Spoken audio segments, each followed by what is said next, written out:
नमस्कार। हमारे साथ मौजूद हैं फॉर्मर रॉ ऑफिसर एनके सूद साहब। सूद साहब, सबसे पहले आपका स्वागत है। नमस्कार जी, बहुत बहुत शुक्रिया। सूद साहब, दिल्ली में जैसे जैसे चुनाव नजदीक आ रहे हैं, 5 तारीख को वोटिंग है, 8 को नतीजे आएंगे, आचार संहिता लग चुकी है और आम आदमी पार्टी जो कि सबसे ज्यादा लाइमलाइट में है, पार्टी दूसरी भी है, बीजेपी भी है, कांग्रेस भी है, लेकिन आम आदमी पार्टी क्योंकि इसलिए लाइमलाइट में है क्योंकि बहुत सारे ड्रामे इनकी ओर से किए जा रहे हैं। अभी पहली एक खबर मैंने आज पढ़ी थी कि आतिशी मरलीना जो दिल्ली की चीफ मिनिस्टर हैं इस समय, वो ये कह रही हैं कि मेरे पास तो पैसे ही नहीं है चुनाव लड़ने के लिए, क्या करें हम। मुझे झुग्गी वाले 10 रुपए से लेकर 100 रुपए तक चंदा दे रहे हैं, जिसकी जितनी हैसियत हो मुझे पैसा दें, कम से कम मुझे 40 लाख रुपए चाहिए चुनाव लड़ने के लिए, तो इतना पैसा मेरे पास नहीं है। और एक खबर और आई थी सर इससे पहले कि कैग की एक रिपोर्ट लीक हो गई है, जो टेबल नहीं हुई, अरविंद केजरीवाल ने उसको विधानसभा में टेबल नहीं किया, वो लीक हुई है। उसमें कहा गया है कि शराब घोटाले से केजरीवाल सरकार ने सरकार के खजाने को 2026 करोड़ का नुकसान पहुंचाया है। और वो केजरीवाल हैं जो एक टाइम पर जब यूपीए की सरकार थी तो कैग की जो रिपोर्ट थी उसको हाथ में लहराते हुए घूमते थे कि कैग की रिपोर्ट है, सरकार बताए वो क्या कर रही है, और आज अपने मामले में चुप बैठे हुए हैं। देखिए, केजरीवाल बोलते ही कुछ नहीं है। ये लोगों को बेवकूफ समझते हैं, बेवकूफ बना रहे हैं। तो केजरीवाल जब पहली बार इलेक्शन लड़े थे तो कहां से पैसे आए थे? इनको डीप स्टेट प्रमोट करती थी, डीप स्टेट उनको हेल्प करती थी। डीयूएस की जो डीप स्टेट है, फोर्ड फाउंडेशन से उनको पैसे मिले हुए थे, और वहां पे जो 200 करोड़ खर्च मिले थे, इकट्ठे किए गए थे जब यहाँ पे लोग कैंपेन कर रहे थे कांग्रेस के करप्शन के खिलाफ, वो पैसे कहाँ गए? केजरीवाल के पास है। शराब घोटाले के पैसे तो गवर्नमेंट इनके पास आने ही दिए। फिर जो इलेक्शन चला था आपका गोवा में, वहां पे पैसे ट्रांसफर किए गए और बहुत से फंड इनको बाहर से मिले थे। और आज ये जो बात कर रहे हैं आतिशी मरलेना कि मेरे पास पैसे नहीं है, ये क्राउड फंडिंग की बात कर रहे हैं। एक्चुअली क्राउड फंडिंग कुछ नहीं है, ये एक्चुअली इनके पैसे की कमी नहीं है, लेकिन अपना पैसा निकाल नहीं सकते क्योंकि यहाँ पे एजेंसीज की इनके ऊपर पूरी नजर बनी हुई है। ये एक्चुअली ऐसा है कि डीप स्टेट, जो इंटेलिजेंस की खबर आ रही है कि डीप स्टेट इनको पैसे देने के चक्कर में, डीप स्टेट इनको पैसा देने के चक्कर में क्राउड फंडिंग के थ्रू, और उससे इलेक्शन लड़ेंगे, चाहे केजरीवाल चाहे यहाँ पे इनकी आतिशी मरलेना हो। आपका इलेक्शन लड़ना का जरूरी है। इलेक्शन लड़के तो आपने चोरी करनी है, काम तो आपने कुछ किया पहले भी नहीं किया, अब भी नहीं करेंगे। और आतिशी मरलेना वो है कि मैं वीडियो ढूंढ रहा था, वीडियो मेरे पास मिस हो गया है, डिलीट कर दिया, कि जब एक बीजेपी के लोग कुछ बात कर रहे थे, कुछ लीडर थे उनके, तो आतिशी मरलेना ने एक लड़की के कान, लेडीज के कान में कुछ कहा, और वो लेडीज जो वहां से उठ के गई उस आदमी के पास जो बीजेपी का लीडर था, थप्पड़ मारने शुरू कर दिए। तो ये तो इनका एटीट्यूड है। और आप देखिए कई बार ड्रामे करते हैं कि मैं रोने लगी। ये बहुत सख्त टाइप की लेडी है। मैं क्या इनके साथ वर्ड यूज करूं, वैसे भी कम्युनिस्ट हैं। और ये जरूर है कि अब इनको पता लग तो रहा है कि इलेक्शन जीतेंगे नहीं, सिंपैथी लेने के चक्कर में, मेन इश्यूज से अपने इश्यूज को डिस्ट्रैक्ट करने के चक्कर में उसी में लगे रहते हैं।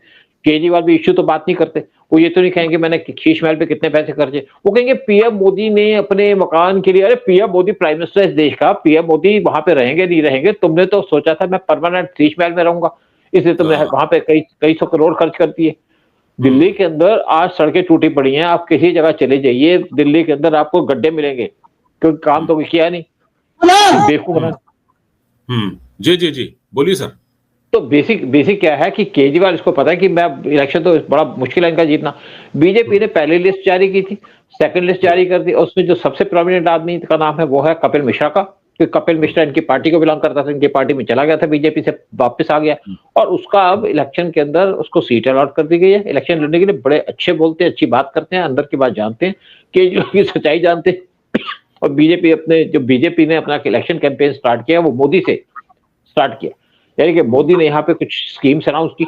मोदी जो कहते हैं वो करते हैं, और केजरीवाल के फर्क, और पीएम मोदी और केजरीवाल फर्क क्या है? मोदी जो कहते हैं वो करते हैं, धमकी की चोट पे करते हैं, और केजरीवाल क्या है, कहते कुछ है करते कुछ है, यानी कि करते तो कुछ भी नहीं है, कहते बहुत कुछ है। दूसरे पे एलिगेशन लगाते हैं, दूसरे को सोचते हैं बेवकूफ। इन्होंने दिल्ली की जनता को बेवकूफ को बनाया। पहले कहते थे 1000 रुपया दूंगा, फिर कहते मैं 2100 रुपया दूंगा। जब कांग्रेस ने कह दिया मैं 2500 रुपया दूंगा, तो इनकी तूतनी बंद हो गई। जगह जगह फोन किया अपने एलाइज को, साथ में कांग्रेस को फोन किया, सोनिया गांधी को फोन किया। तो उस टाइम पे अजय माकन जो अपने एक स्टेटमेंट देने वाले थे, अपने वो एक मीटिंग होल्ड करने वाले थे, या न्यूज को ब्रीफ करना था, पीछे हट गए। क्योंकि सोनिया गांधी ने आप यहाँ बच जाओ, क्योंकि सोनिया गांधी का एजेंडा क्या है? सोनिया गांधी का वही एजेंडा है जो केजरीवाल का है, anti India, anti Hindu. Kejriwal support करते हैं मुस्लिम को, सोनिया गांधी सपोर्ट करते हैं क्रिश्चियंस को, हिंदू दोनों हेट करते हैं, आपस में मिली भगत है, और दोनों पार्ट हैं डीप स्टेट के, इसीलिए आपस में मिलकर बात करते हैं। अब दोनों ने हाथ मिला लिया पीछे से। लेकिन बीजेपी, मैं देख रहा था, बीजेपी झुग्गियों में, पिछली बार जो इलेक्शन हुआ था बीजेपी के लीडर झुग्गी में गए नहीं। इस टाइम बीजेपी के जो इलेक्शन के कैंडिडेट हैं झुग्गी में जा रहे हैं, वहां पे लोगों के साथ मिल रहे हैं, चाय पानी पी रहे हैं, उनके साथ बातचीत कर रहे हैं बैठ करके। इवन आरएसएस के जो वर्कर्स है इस टाइम पे झुग्गी झोपड़ी में जा रहे हैं। जो बीजेपी का मेन इस टाइम पे अटेंशन है वो झुग्गी झोपड़ी, क्योंकि केजरीवाल उन्हीं लोगों को एक्सप्लॉइट करते हैं, उन्हीं को बेवकूफ बनाते हैं। पढ़ा लिखा आदमी तो इनके साथ है नहीं, लेकिन हाँ जो एंटी नेशनल लोग है वो इन्हीं के साथ है। एंटी नेशनल लोग जो देश से नफरत करते हैं। आप कह रहे हैं कि बीजेपी के कार्यकर्ता पहले झुग्गी झोपड़ी में नहीं जाते थे, ये केजरीवाल जाते थे और ये वोट लेते थे, लेकिन इस बार तो सर नरेंद्र मोदी पहुंच गए वहां झुग्गी बस्ती में जाके, उन्होंने उनके जो सरकारी जो घर दिए गए हैं उनकी चाबियां तक पकड़ा दी। तो ये तो खेल पलट दिया इस बार तो। देखिए दूसरी एक और बात है कि जिस टाइम पे जो कैंपेन को लीड कर रही है बीजेपी, वो मोदी ने पीएम मोदी ने लीड किया उसको, और पीएम मोदी इसको बहुत सीरियस ले रहे हैं। और मैं आपको एजेंसीज की बात हूँ, एजेंसीज के हिसाब से जो सबसे खतरनाक आदमी इंडियन पॉलिटिक्स के अंदर है वो है केजरीवाल। इसलिए एजेंसीज बहुत ज्यादा अलर्ट हैं, और अलर्टनेस जो है उन्होंने भेज दिया पीएम मोदी को भी कि बहुत खतरा है यहाँ से। यहाँ पे जो डीप स्टेट सारा काम कर रही थी, वो कर रही थी केजरीवाल के खिलाफ, दिल्ली के अंदर बैठ करके, दिल्ली के अंदर रॉयट्स करवा रही थी, दिल्ली के अंदर जो आप किसान के आंदोलन उसको सपोर्ट करा रही थी, दिल्ली के अंदर मुसलमानों से अटैक करवाए गए थे केजरीवाल ने। जब 2020 में केजरीवाल इलेक्शन जीत के आए थे दिल्ली असेंबली का, तो उसके साथ साथ दिल्ली के अंदर हिंदुओं पे अटैक कर दिया गया, स्पेशली ईस्ट दिल्ली के अंदर, और 70 लोगों का मर्डर कर दिया गया। और उस टाइम पे आम आदमी पार्टी के एमएलए या इनके लीडर इन्वॉल्व थे, आज भी वो जेल में हैं। और स्पेशली कुछ मुस्लिम गुड्डे बुलाए गए थे यूपी से हिंदुओं पे अटैक करने के लिए, और बहुत से सिखों हिंदुओं की दुकानें तक जला दी थी। तो जो आदमी इस टाइप के काम करे, आज ये मंदिर में घूम रहे हैं क्योंकि इनको वोट चाहिए, अदरवाइज कभी मंदिर गए नहीं। 11 मंदिर तोड़े थे केजरीवाल ने जब पहले पिछले टेन्योर के अंदर, लेकिन उस टाइम पे कुछ लोग इकट्ठे होकर के मंदिर दोबारा बना लिए। और केजरीवाल यहाँ पे जो मुस्लिम है उनको तो पैसा देते हैं, लेकिन जब देखा कि इनको मुस्लिम तो इनको वोट नहीं दे रहे, या कांग्रेस खड़ी हो गई थी, तो अब इन्होंने अनाउंस कर दिया कि हिंदू के जो प्रीस्ट हैं उनको पैसे दिए जाएंगे। देना कुछ नहीं है, वादा करने में क्या फर्क पड़ता है, क्योंकि लोग भूल जाते हैं। केजरीवाल को लगता है कि लोग भूल जाते हैं, तो इसलिए केजरीवाल वायदे करते रहते हैं, पैसा मिले ना मिले कोई इशू नहीं है। लेकिन अब यही है कि दिल्ली वालों को बचना है, तो केजरीवाल को यहाँ से हटाना पड़ेगा, केजरीवाल को भगाना पड़ेगा। और इस टाइम पे कपिल मिश्रा को जैसे दिया है टिकट, मैं बड़ा खुश हूँ, क्योंकि वो बहुत अच्छे प्रवक्ता भी हैं, अच्छी बातें करते हैं, अंदर की बात करते हैं। और दूसरी बात है बीजेपी का उन पे कॉन्फिडेंस बहुत इंपॉर्टेंट चीज है। और दूसरी बात यहाँ पे आ रही है कि नुपुर शर्मा को वोट यहाँ पे खड़ा करने की बात है। नुपुर शर्मा को मोस्ट प्रोबेबली टिकट दिया जाएगा असेंबली के अंदर, और नुपुर शर्मा जैसे लोगों को वोट टिकट मिलनी चाहिए। और दूसरी बात है बीजेपी से रिलेटेड ही मैं आपसे बात करना चाह रहा था। नुपुर शर्मा पहली लिस्ट में नहीं थी, दूसरी लिस्ट भी जारी हो गई। बीजेपी ने अब तक पहली लिस्ट में भी 29 कैंडिडेट घोषित किए, सेकंड में जो कल जारी की उसमें 29, तो 52 कैंडिडेट घोषित कर दिए हैं, लेकिन अभी नुपुर शर्मा का नाम नहीं है। दिल्ली में 70 सीटें हैं विधानसभा की, तो अभी एक लिस्ट और आएगी, एक दो लिस्ट और आएंगी। तो क्या लग रहा है आपको? पब्लिक तो बहुत इस बात को मानती है, जो आप कह रहे हैं हम भी मानते हैं, पता नहीं बीजेपी का हाईकमान कैसे सोचता है। नुपुर शर्मा की डिमांड है, तो क्या लगता है आपको टिकट मिलेगा उनको? मुझे लगता है कि उसको टिकट मिलेगा। देखिए ऐसा है कि नुपुर शर्मा ने कोई गलत बात नहीं कही थी, लेकिन उसकी इंटरप्रिटेशन गलत हो गई। जिस मुस्लिम ने हिंदुओं को गालियां दी, तो नुपुर शर्मा ने भी बात रिपीट कर दी जो इस्लाम के अंदर देखी गई है, लेकिन उसके इंटरनेशनल रेमिफिकेशन हो गए।